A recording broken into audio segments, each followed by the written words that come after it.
నన్ను చంపేస్తారు అలా నిబంధనలు అతిగా ఆయన సృష్టించుకొని పేద ప్రజల మీద మన అందరినీ డిప్యూటీ ఎమ్మెల్యేని డిప్యూటీ స్పీకర్ అత్యంత దీన్ని ఆలోచించాలి. ముఖ్యమంత్రి గారు కూడా ఇది భవిష్యత్తులో ఇది ప్రమాదమే. ఇలాంటి వాళ్ళు పక్కన పెట్టుకుంటాం. ఇప్పుడు ఏమైనా తెలుగుదేశం ఎమ్మెల్యే మీరు అనుకుంటారా? తెలుగుదేశం గారు ఎక్కాడు. తెలుగుదేశం ఎమ్మెల్యే కాదైనా జనసేన ఎమ్మెల్యే. మీకు అర్థం కావాలి. రాష్ట్ర కమిటీ తీసుకోవచ్చు. రాష్ట్ర వ్యాప్తంగా కూడా ఇది వాళ్ళు పెట్టారు. ముఖ్యమంత్రి గారికి వాళ్ళకి పెట్టారు. అలాగే దీన్ని మనం రిప్రజెంట్ చేసి కరెక్ట్గా రిప్రజెంట్ చేసి అవసరమైన ముఖ్యమంత్రి గారి దగ్గరికి వెళ్ళేలాగా వామపక్షాలని కూడా ప్రయత్నం చేసుకోవాలి. ఈ సభ వద్దు నేను అనిపిస్తున్నాను.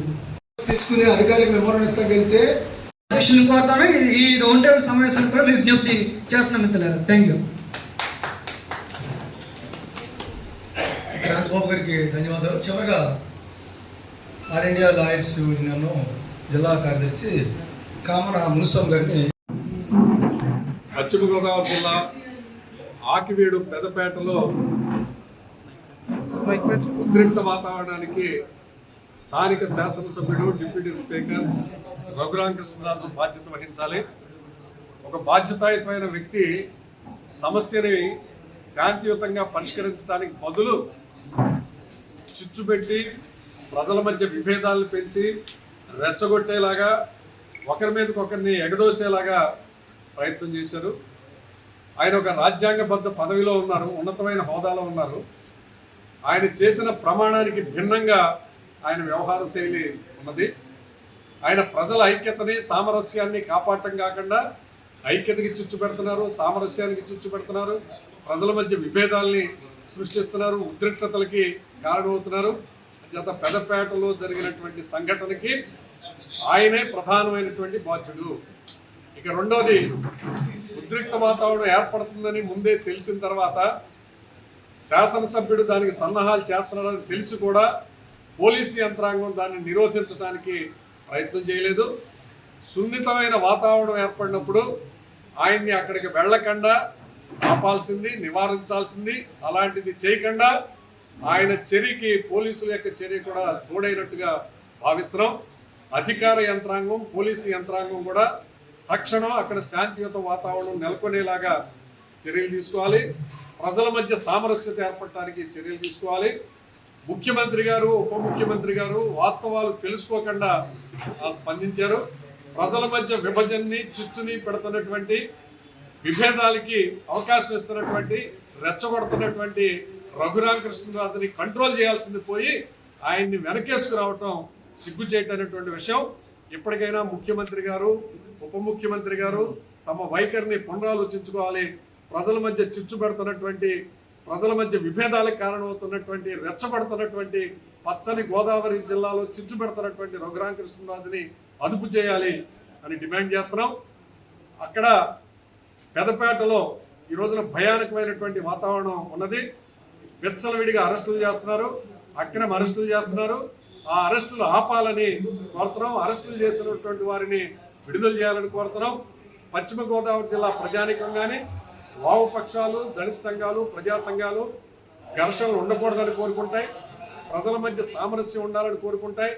ఎవరూ గాయపడకూడదని కోరుకుంటాయి. ప్రజల మధ్య ఐక్యత ఉండాలని కోరుకుంటుంది.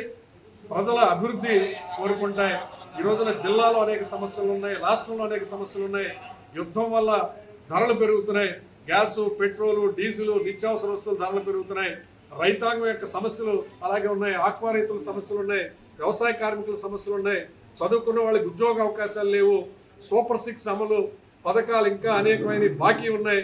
వీటినన్నింటినీ కూడా ప్రజల పక్కదారి పట్టించడం కోసమే పథకం ప్రకారం కొన్ని శక్తుల యొక్క ప్రోత్సాహంతో ఈ రోజున రఘురామకృష్ణరాజు జిల్లా వ్యవహరిస్తున్నారని భావించాల్సి వస్తుంది. వెంటనే ఈ చర్యలు అదుపు చేయాలని కోరుతున్నాం. ప్రశాంత వాతావరణం జరిగేలాగా, ప్రజలందరూ కూడా ప్రశాంతంగా ఉండేలాగా, సామరస్యంగా ఉండేలాగా చర్యలు తీసుకోవాలని అధికార యంత్రాంగానికి, పోలీసు యంత్రాంగానికి విజ్ఞప్తి చేస్తాం. ఆకివీడు పెదపేటలో అక్కడ ఉద్రిక్త పరిస్థితి కానివ్వండి, అక్కడ ఈ సామరస్యం విఘాతం కలగడానికి కానీ ఉండి ఎమ్మెల్యే డిప్యూటీ స్పీకర్ రఘురామకృష్ణరాజు వైఖరి వల్లే ఈ పరిస్థితికి కారణమైంది. ఆయన వైఖరిని మేము తీవ్రంగా ఖండిస్తూ ఉన్నాం. రెండోది, గత నెల రోజులుగా అక్కడ పరిస్థితి ఉద్రిక్తంగా ఉంది, సున్నితంగా మారింది. వివాదాస్పదంగా ఉన్నప్పటికీ కూడా పత్రికల్లో వార్తలు వస్తున్నా, ఇంటెలిజెన్స్ రిపోర్ట్ ఉన్నప్పుడు కూడా పోలీస్ యంత్రాంగం పక్షపాతంగా వ్యవహరించి ఘోర వైఫల్యం చెందడం వల్లే ఈ సంఘటన జరిగింది. అంచేత ఇది రెండవ విషయంగా కూడా దీన్ని కూడా మేము తీవ్రంగా పోలీస్ వైఫల్యంగా మేము ఖండిస్తూ ఉన్నాం. అలాగే అక్కడికి రఘురామకృష్ణరాజు మంది మార్బలంతో, బౌన్సర్లతో, భారీ ఎత్తున పోలీస్ బలగంతో, తన అనుచరులతో పేటలోకి వెళ్ళడం జరిగింది. అంటే అక్కడ ఉన్నటువంటి ప్రజల మనోభిష్టానికి భిన్నంగా వ్యవహరించడం వల్లే ఈ ఘర్షణకి దారితీసింది. ఆ పేటలో ఉన్నటువంటి పేట వాసులందరూ వేరే ప్రాంతానికి వచ్చి వారు చేయడం కాదు, వారు నివసిస్తున్న ప్రాంతానికి భారీ ఎత్తున అక్కడ వెళ్ళటం వల్లే ఉద్రిక్తకి దారితీసింది. ఈ విషయాన్ని కూడా గమనించాలని చెప్పేసి కోరుతా ఉన్నాం. ఇవాళ అనేక సామాజిక రంగాలు ఉన్నాయి, అనేక ప్రాంతాల్లో పేటలో పాలెలు ఉంటూ ఉంటాయి. ఎక్కడ గుడో ఏదో దైవం ఉన్నప్పుడు అక్కడ ఉన్నటువంటి ప్రజలు వాళ్ళ గుడిని ఏ రకంగా నిర్మించుకోవాలి, ఏ రకంగా అభివృద్ధి చేసుకోవాలని చెప్పేసి అక్కడ ప్రజలు నిర్ణయించుకుంటారు, పూజలు చేసుకుంటూ ఉంటారు, వాళ్ళు చేసుకుంటూ ఉంటారు. కానీ వారి అభిష్టానికి వ్యతిరేకంగా కూడా బయట నుంచి ఈ రకమైన బలప్రయోగం చేయడం అనేది కూడా సరైనది కాదు. అందువల్ల తక్షణమే అక్కడ శాంతిని, సామరస్యాన్ని కాపాడాలని చెప్పేసి మేము కోరుతా ఉన్నాం.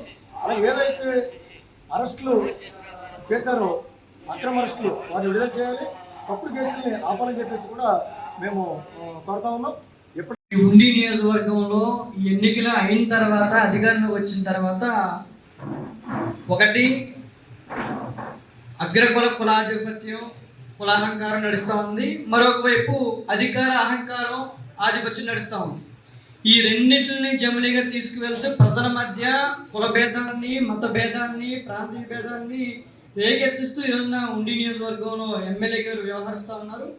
ఆయన వ్యవహరించే తీరుని సాధారణ సామాన్య ప్రజలే కాదు, అతని పార్టీలో ఉన్నటువంటి కార్యకర్తలు కూడా అతన్ని వ్యతిరేకించే పరిస్థితి కూడా కనిపిస్తూ ఉంది. గతంలోనే అంబేద్కర్ ఫ్లెక్స్ నుంచి వివాదం రేపినటువంటి ఎమ్మెల్యే ఈ రోజున అన్యాయంగా, అక్రమంగా ఎట్లాంటి నిర్మాణం, వివాదం లేనటువంటి ఒక స్థలాన్ని, నిర్మాణాన్ని అది ఒక వివాదాస్పదంగా రూపుమాపుతూ ఉన్నారు. ఈ రోజున అక్కడ కట్టాలనుకుంటే హిందూ దేవాలయమే కట్టండి, అక్కడ ఉన్న దళితులు చెప్తా ఉన్నారు. కానీ ఆ పెద్దపేటలు లేదు, నేను రామాలయం మాత్రమే కడతా అని చెప్పేసి ఆయన ముక్తఖండంతో చెప్తా ఉండడం అంటే ఈ జిల్లాలో మత సామరస్యానికి, శాంతికి ప్రతిగా ఉన్న పశ్చిమ గోదావరి జిల్లాని సర్వనాశనం చేయడం అని చెప్పేసి మేము భావిస్తూ ఉన్నాం. అంతేకాదు అక్కడ ఆ పెద్దపేటకి సంబంధించి కూడా ఏళ్ల తరబడి గొంతెనముగా వాళ్ళు నందమ్మని ఆరాధించుకునే పరిస్థితి కూడా కనిపిస్తూ ఉంది. హిందువులుగా ఉన్నారు, కొంతమంది ఇష్ట ప్రకారం కొన్ని మతాన్ని ఆరాధిస్తారు. కానీ అక్కడ ఉన్నటువంటి నిర్మాణం గతం నుంచి కూడా ఒక సత్రంగా, ఒక ఆచార సంప్రదాయంగా నడుస్తూ ఉంది.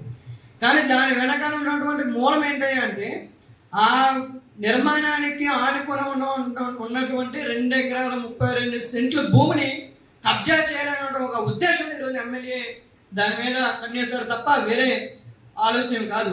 ఈరోజు ప్రజల్ని ఒక మతాల ఆధారంగా తీసుకువస్తున్నారు.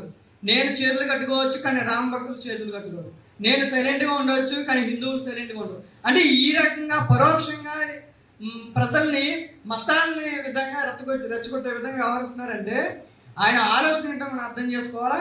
అది కేవలం జిల్లాలో, పశ్చిమ గోదావరి జిల్లాలో అనేక గుళ్ళు ఉన్నాయి, కొన్ని 100,000 దేవుళ్ళు గుళ్ళు ఉన్నాయి, కానీ ఎక్కడ కూడా ఆయనకు వివాదం లేదు.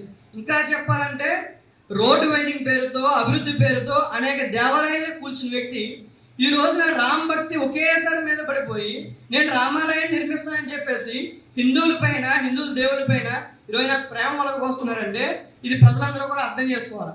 అంటే కేవలం దానికి వెనకాల ఉన్నటువంటి ఒక భూదాహం, భూమి ఏదైతే అక్కడ ఉన్నటువంటి దళితులు, పేదలు, బలహీన వర్గాల వారికి ఉన్నటువంటి భూమి ఉందో ఏళ్ల తరబడి ఆ భూమిని కబ్జా చేయాలన్న ఉద్దేశంతో ఈ రోజున ఎమ్మెల్యే వ్యవహరిస్తూ ఉన్నాడు.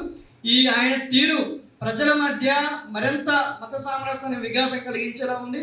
ఆయన తక్షణం అది ఆపాలని చెప్పి మేము కోరుతా ఉన్నాం. నిన్న మొన్న జరిగినటువంటి ఘటనలో ముఖ్యమంత్రి గారు స్పందించారు, ఉప ముఖ్యమంత్రి గారు స్పందించారు. సరే, రాష్ట్రంలో ఏ ఘటన జరిగినా సరే స్పందించడం సబబు, దాన్ని మేమే కానట్ల. కానీ వివాదానికి ఆద్యం పోసినటువంటి ఎమ్మెల్యేని ఆయన వారు మద్దతు పలుకుతూ స్పందించడం అనేది చాలా విచారకరం. ఈ రోజున వివాదాస్పదానికి సమస్య ఏంటి, ఆద్యం పోస్తుంది ఏంటి అనేది వాళ్ళు గమనించారా. ఇదే జిల్లాలో దళితుల మీద, క్రైస్తవుల మీద మూకుమ్మడి దాడి, అగ్రకుల దాడి జరిగినప్పుడు ఒక్క ఎమ్మెల్యే స్పందించలేదు, ముఖ్యమంత్రి గారు స్పందించలేదు, ఉప ముఖ్యమంత్రి గారు స్పందించలేదు. అంటే ఈ రోజున వీళ్ళు కూడా ప్రజల మధ్య ఒక విభేదం సృష్టించే విధంగా వ్యవహరించడం అనేది కరెక్ట్ కాదని చెప్పి భావిస్తున్నాం.